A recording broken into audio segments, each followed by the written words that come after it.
their keeper to replace him pulled off 4 or 5 incredible saves in this game. So it seems like maybe they're a little factory for like amazing goalkeepers. I don't know, but he really caught my eye. So yeah, in that group it looks, well, it's done. Chelsea and Sevilla are going to go through. They're just fighting over who's going to be first and who's going to be second, really. I said at the beginning it should be an easy one for Chelsea, and it was. But fair play to Frank Lampard. We're going to come to the Premier League, but he's starting to get a tune out of that team. And staying in the Premier League, because we're going to analyze Group D, Liverpool suffered quite a loss against Atalanta. Yeah? I just want to say to that guy on Twitter who was shouting out, why are Atalanta in the Champions League? That's why, because they turn up to Anfield and do you 2-0. That's why they're in the Champions League. I did not see that coming, to be honest. Atalanta drew over the weekend in the Serie A. They had a very underwhelming draw against La Spezia, 0-0. Mm-hmm. And I was thinking when I saw the score, I was like, yup, very inconsistent team. You can never figure them out. Next thing you know, they go to Anfield and they win 2-0 against Liverpool. And Liverpool didn't have a single shot on target the entire game. I locked them down at Anfield, and there was Mane and Salah on the pitch. Like, you're not having excuses. I'm not having excuses. That is a hell of a performance from Atalanta, and that will hurt Jurgen Klopp. That performance is going to hurt him. And I mean, 2 games to go in this group, and we're looking at Liverpool sitting at 9 points, Ajax 7, and Atalanta 7. It's going to be a close call. And next game, it's Liverpool against Ajax. So let's see if Liverpool can recover from this loss. Group C, guess what, Rory? Man City have qualified to the round of 16. Did you see that coming? Honestly, be honest. Did you see that coming against Porto, Olympiacos, and Marseille? I think it's one of the few predictions on this show I've got right. They managed to walk through the easy group they were given yet again with a Marseille who now haven't won or have now lost 13 games in a row in the Champions League. And Olympiacos, who look close but not close enough, and Porto, who are they always get through, don't they? Porto are always in the last 16. But yeah, Man City have made light work of it. Fair play to them. Let's see if Pep can actually take them further in the Champions League, because I hate to say it, it looks like they might be out of the title race in the Prem already. So the pressure is going to really be on Pep for this year's competition, I think. Marseille are so bad that they are the only team in this year's Champions League not to have scored a single goal after 4 games. Everybody have scored a goal except Marseille. See, and now Ferencváros fans are laughing, aren't they? They're like, hey, you think we're bad? Look at them, right? Yeah, exactly. Well, they've got 5 goals, Ferencváros. You know, exactly. Yeah, we belong compared to that Farmers League. yeah, exactly. And then, oh my, Group B. All right, let's go. Well, you can start. You said that they were the new Atalanta, and they are top of the Group B. Who are they? I have so much time for Borussia Mönchengladbach this year. I've really just found myself watching all of their games so far, because I think they've been early kickoff or through the European Goal Show. I've seen a lot of them. They're so much fun to watch, really fun to watch. I've said it before, really good young players, not just Thuram, but all around the pitch. And I think they're going to be a problem for a lot of teams. They're not scared of teams at all. We've seen how they set up against Inter and how they set up against Real in their past matches. They're not afraid of teams. They know that they can catch them. And they remain my tip for the Dark Horse, or Dark Foal, as is their nickname, for this year's competition. Yeah. Well, there is no way around it. I've got to talk about Inter Milan. Inter Milan, man, last night I was watching the game with my good friend Reed, and we were watching the game, and he asked me at the point, how are you feeling? And I honestly said, because that's what I was actually feeling, I'd rather watch kitty videos on YouTube. You know, those kitty videos? Like, kitty, oh my God, look at the kitty, got in a sock, he's so cute.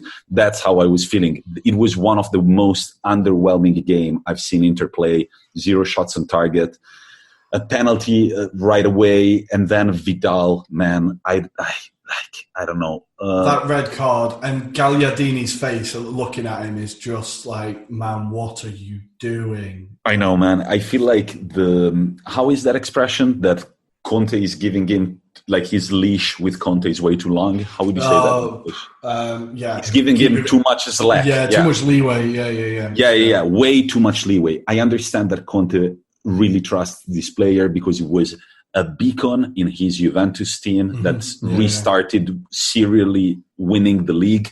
But man, it comes to a point when everybody has understood that Vidal is too carried by his own emotions. And if you know that a player like that, he posted right before the game. Did you see what he posted on Instagram? No. It's a Photoshop of him, Lukaku, and Lautaro dressed like US Marines with fucking guns in their hand. And I'm like, this guy is an idiot. And then Lukaku reposted because Lukaku is carrying a sweet bazooka and is like aiming at the enemy. And then next they are children, absolute children. Dude, I don't know. And then Conte, man, as much as I respect the man, the coach, and everything, dude, what the fuck are you doing? Like right now, I mean, were you able to sleep last night? And if you were, you shouldn't be able to because right now... I guarantee he didn't. I hope he didn't. And I hope that this morning training was like at 7 a.m. because right now there is something serious to be done. The Eriksen situation is pissing me off big time. I'm getting Pirlo vibes. I'm getting Seedorf vibes. We have a star player in the bench and a manager who refuses to find the system in which this guy can play. I think that there is a part coming from Eriksen that is definitely not, sometimes he doesn't show the grit that Conte wants in players. But man, take a step back and realize that maybe your 3-5-2 or 3-4-1-2 is not the right formation. Also because it's not been delivering this year. Over the weekend, we were down 2 goals against Torino. Jesus Christ. But you did win. You did win in the end, as a quick side note. But also, if you're going to wait for Conte to change his formation, you're going to be waiting a very long time. But I'm going to cut you off there, Tommy, because we can't go too in deep on Inter. People will want to hear about the rest of the competition. So I just want to ask you one thing. I have one question for you or for the listeners. You have a choice in front of you for your club. Picture your Inter supporters. Who do you keep, Conte or Eriksen? Conte. Not even a thought. Conte. I think it's so much easier for him to get the system right than you to get a better manager than him. Who else are you going to get? Allegri. You just getting exclusively Juventus managers now? What's going on? Well, we've got also like a director of sports like Marotta. He's also from Juventus. I mean, I'm not surprised anymore. So that worked with Juventus, right? Conte couldn't deliver that extra thing. Then Allegri came in and he took them to 2 Champions League finals. Let's move to Group A. Let's do it. Talk about a sad week. All right, Bayern Munich, they're the first team in this year's Champions League to be sure to qualify as the first seed in their group. 4 wins out of 4. Their European record it just keeps getting crazier. They're the top goal-scoring team in the competition this year. And guess what? Atletico drew 0-0 last night, so they might have solved their defense, their problems in defense, but they are still not delivering in attack. They've only scored 4 goals in this competition, and they are not even sure that they will make it past this group.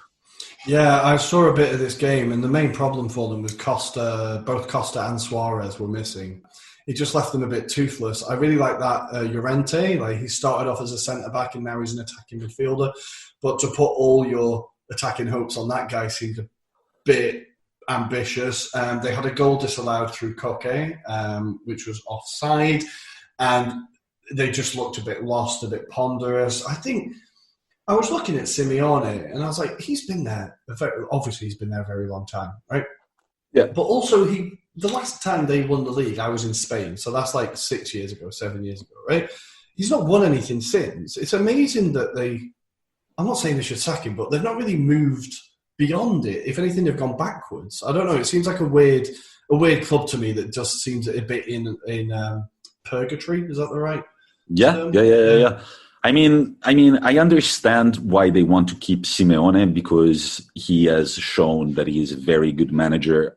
He's been managing Atletico since 2011. That's a long ass time. Right? Yeah, one of the few long-standing managers. Dynasty managers, right? Yeah. Exactly. So I understand he set up a dynasty a little bit, like this Uruguayan core of players, that keeps coming. Right now they've got Suarez, they've got Torreira, yeah. So there is a strong South American connection. It feels like all the players that play in Atletico Madrid, they have the same characteristics as Simeone as a man. So I understand why they are afraid of moving on.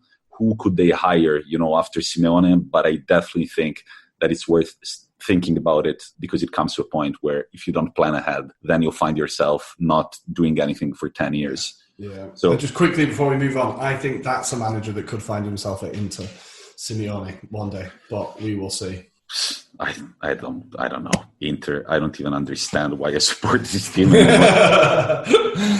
All right, but moving to the national leagues. So Serie A, we had previewed some games last week, and those games delivered. Verona Sassuolo ended with a 2-0 win for the Neroverdi, the Sassuolo team, for the Neroverdi. Goals by Boga and Berardi. Sassuolo confirmed their status as the dark horses of the tournament. They're sitting second in the league, and they're the joint top scoring team in Serie A with Inter.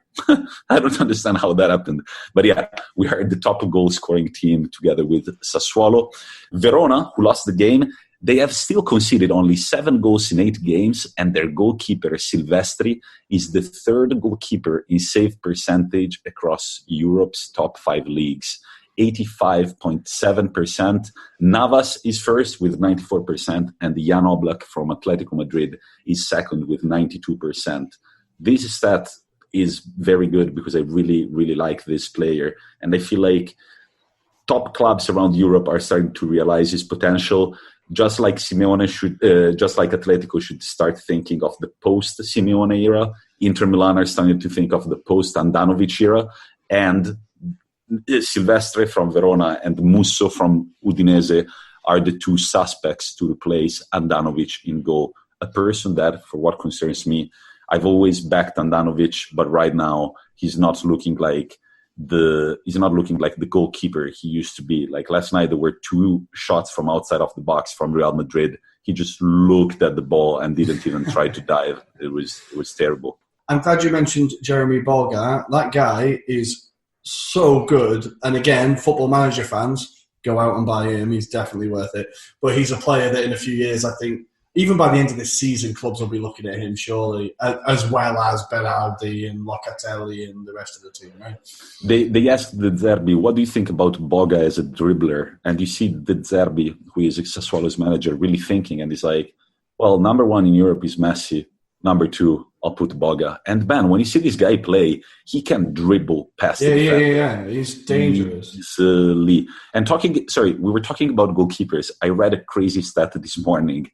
Neuer has played 400 games for Bayern, and he's kept a clean sheet in 201 of them. Insanity. So 51% of the games he has played for Bayern Munich, they were clean sheets. Staying in Italy, Roma are looking increasingly better.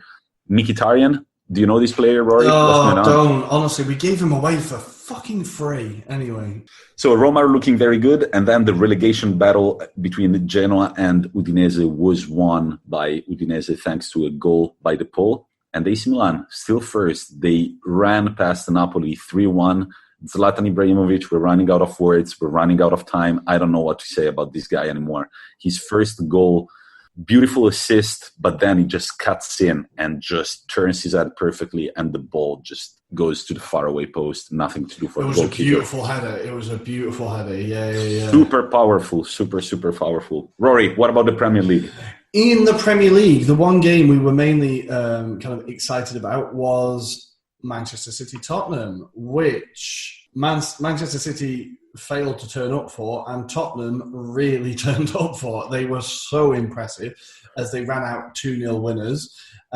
Goals from, of course, Son Heung-min and Lo Celso, who, when they signed him, I think they got him from Betis. I didn't really know much about him, but every time I've seen him play, he looks very impressive. Mourinho is starting to maybe get the wheels in motion. They're top of the table. I think at the moment, it looks like the title race is going to be Tottenham, Liverpool, Chelsea. Yeah, I think it was a really interesting game, and Man City, Pep will be shitting himself. Yeah, 22 shots for Manchester City and 5 shots for Tottenham. Guess how many shots on target Tottenham had? 2. I don't really understand what Ederson was thinking of on both goals. He just comes off his line rather recklessly, didn't like his goalkeeping. Now, this is something that I've always thought about Ederson. Obviously, he's a very good keeper, but when